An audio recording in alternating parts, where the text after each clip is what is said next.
Donc la peinture de façade premier prix, vendue par Leroy Machin. C'est vrai que comparativement à une peinture de façade qui normalement va entre 60 et plus de 100 euros le pot de 10-12 litres comme ça, là ils nous le vendaient nous le vendaient, nous le vendaient, je crois, je sais plus exactement, entre 9 et 12 euros. Hein, donc c'est tout simplement 6 fois moins cher. Donc était-ce intéressant de prendre entre guillemets le risque d'acheter un produit à ce prix-là quand on sait qu'une marque, ou pas forcément une marque d'ailleurs, mais un produit qui se voudrait sérieux, coûte 6 fois plus cher?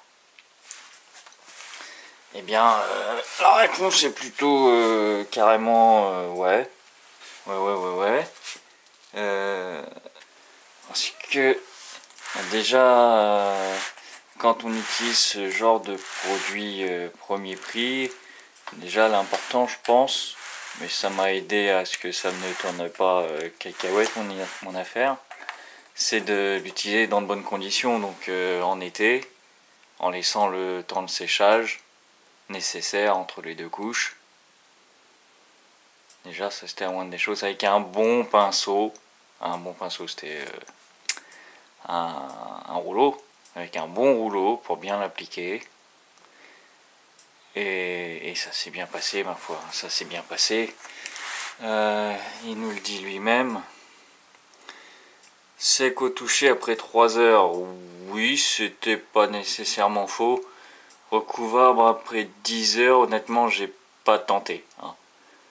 C'était certainement recouvrable après 10 heures vu que c'était sec, mais j'ai préféré attendre le lendemain pour être sûr de ne pas faire de bêtises et pour éviter que ça ne m'enlève ma première couche, hein, tout simplement. Alors qu'est-ce qu'on peut dire d'autre? Comparativement par exemple à un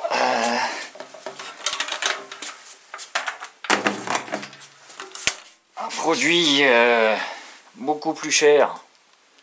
Hein, celui-là il y en a eu pour plus de 100 euros, hein, mais c'était pour le toit. Donc j'ai pas voulu faire le kéké avec la peinture de toit. C'était pour la partie avec les tôles ciment, rien à voir avec les tôles acier. Donc je disais, si on regarde la composition, hein, benzylthiazole, hein, c'est des dérivés de benzène, de glycérol. On voit que c'est du méthylbenzyldiazole aussi, du styrène acrylique comme c'est de la peinture acrylique évidemment. En fait c'est très similaire. Hein. Pour 6 fois moins cher, c'est très similaire.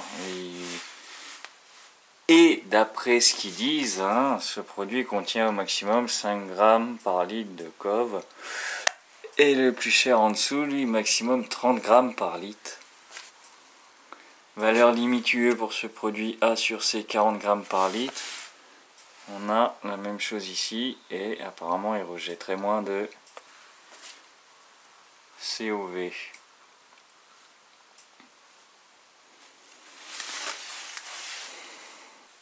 Donc moi voilà, dans de bonnes conditions, avec un bon pinceau quand même.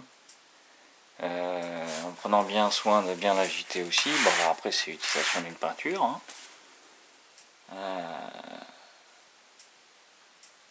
Le résultat était carrément intéressant pour 9 euros le pot, où j'ai fait toutes les surfaces et 2 couches de tout ce que j'avais à repeindre.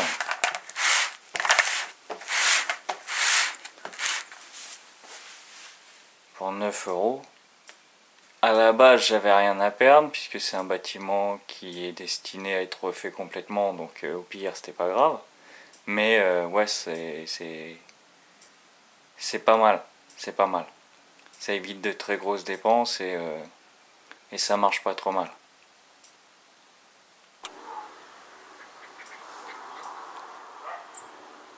Donc bah voilà le résultat, hein. Donc après 2 couches bien entendu, quelque part pour pallier à la piètre entre guillemets qualité de la peinture, ça a été posé dans d'excellentes conditions, hein, je veux dire en été, et chacune a eu le temps de sécher comme il fallait, quoi. Donc ça a été posé cet été, donc maintenant au mois de décembre, on constate que ça tient bien, hein. Il n'y a pas de dégoulinage par rapport à l'humidité, même sur le scotch goudron là, ça tient bien, hein. On a des matins gelés, pas mal d'humidité, beaucoup de précipitations. Il n'y a pas de... Hein, on voit bien les traces d'ailleurs là. Il n'y a pas de souci. Pour le prix on l'a payé, on peut même dire que c'est extrêmement bien. Après bien entendu c'est sur du ciment, hein. Comme toute peinture de ravalement de façade, généralement c'est du ciment, hein. Sinon c'est de la glasure et c'est du bardage.